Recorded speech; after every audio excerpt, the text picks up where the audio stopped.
Welcome friends, it's Jeff Jenson here from Triant Capital, your reverse merger specialist.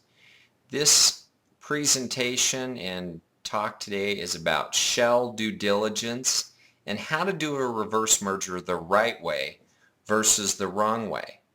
So today, in an era of few IPOs, there's very limited options on how to get a private company public and raise capital.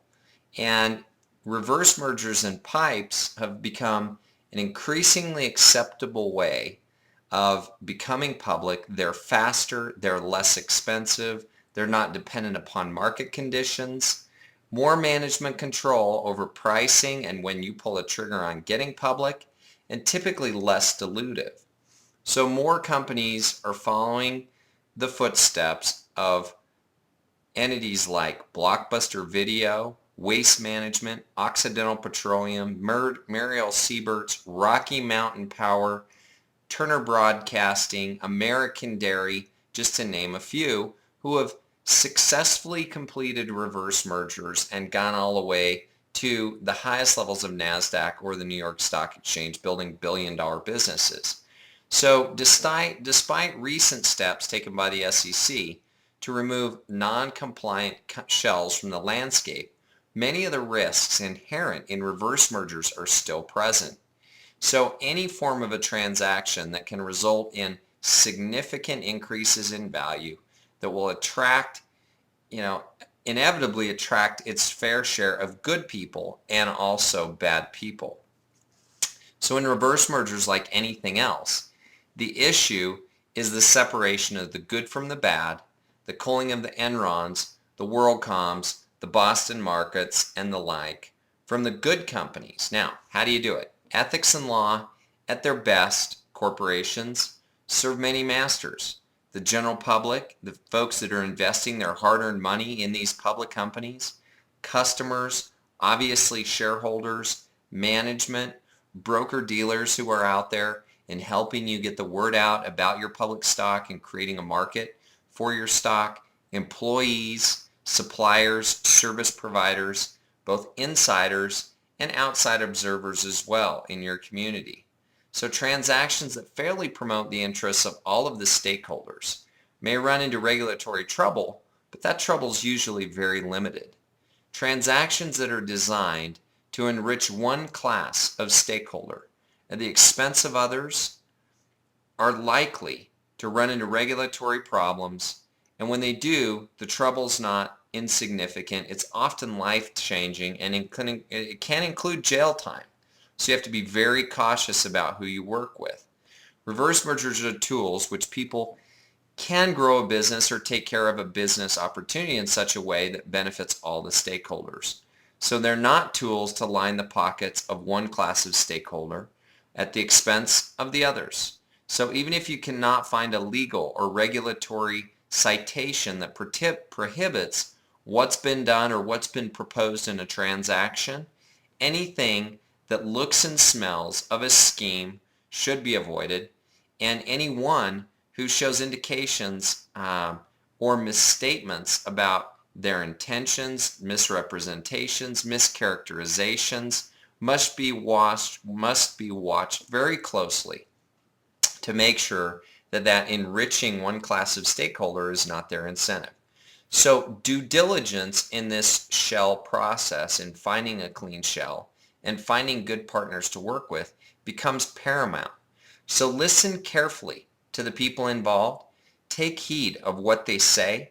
If their heads are in the right place, they will be allies in your cause. If not, they'll be working to ensure that only them as a stakeholder is enriched, and they'll be working in ways undisclosed, unseen, against the interests of all stakeholders to make a score. So you want to avoid that kind of stuff. I had one example where I had a promoter on the other side. See, unfortunately, you and your attorney have totally missed the point of the proposed agreement. I'm concerned that the party with the money is going to go another direction. As a consequence, I'm investigating other shell opportunities. So anytime you see something like that type of language, it's a good idea to walk away. Find another shell. There's plenty of them out there. There's service providers that are good service providers that provide clean shells and can get you to your goal.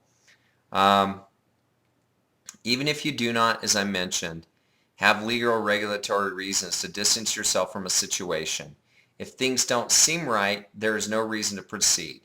Unless you get involved with the wrong situation, there are always other opportunities.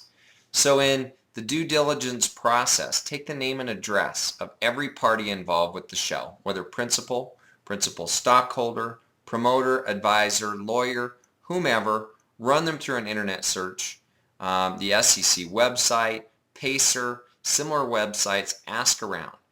Have such persons fill out D&O or director and officer or principal questionnaires, or get an affidavit that sets forth at a minimum their principal occupation, whether or not they've been involved in stock promotion, whether or not they've been subject to any bad boy provisions, and personal and business references that you need to follow up on and check out.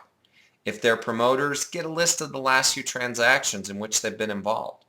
You'll be able to tell by talking with the management of those companies the character of the folks that you're working with.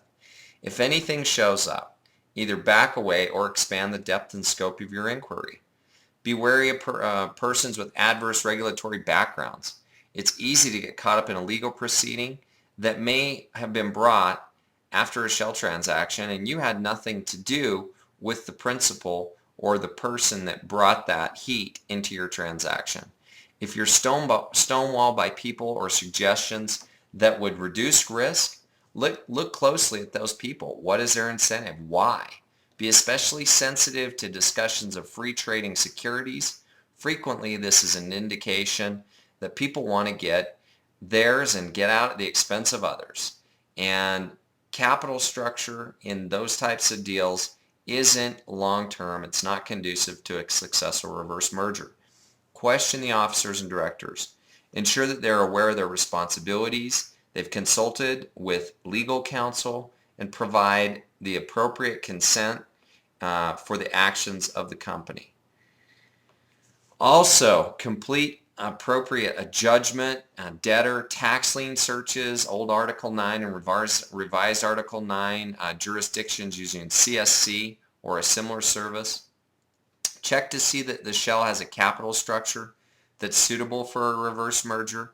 Typically, 1 million shares or so out there in the existing shareholders' hands is what you're looking for.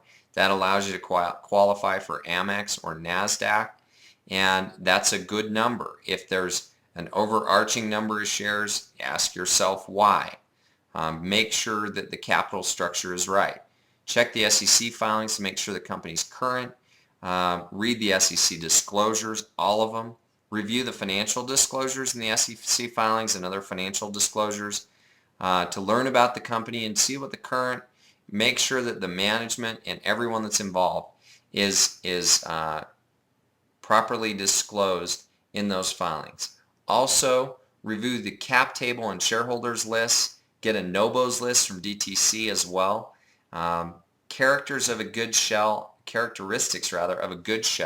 I'm going to go through next. So, a control person who knows and is committed to the process, a sound, trustworthy management team, clean capital structure suitable for a reverse merger, current with the SEC and state filings, no debt, few liabilities, typically anywhere from 50 to 300 shareholders. Net operating losses might be attractive in certain situations. Clean set of books with all the due diligence. Characteristics of a bad shell. Principals who have not acted in good faith on behalf of the company, current or pending litigation, hidden potential contingent liabilities. This is what we always hear. What's in the closet? This is the kind of stuff, past operations that's not properly disclosed. Debt, troublesome auditor history, disgruntled shareholders, current or past affiliations with stock promoters that are bad boys, free trading stock held by broker-dealers, PR firms, and consultants. If they've issued any S8 stock, past transactions that have failed and not worked out, capital structure that isn't conducive to raising capital, and completing a successful reverse merger.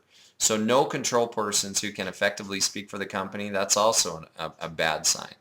People here, guys, make the difference. Because the information asymmetry that exists in these transactions and because of the expenses associated with failed attempts, choosing a shell that is controlled by the right people is of paramount importance.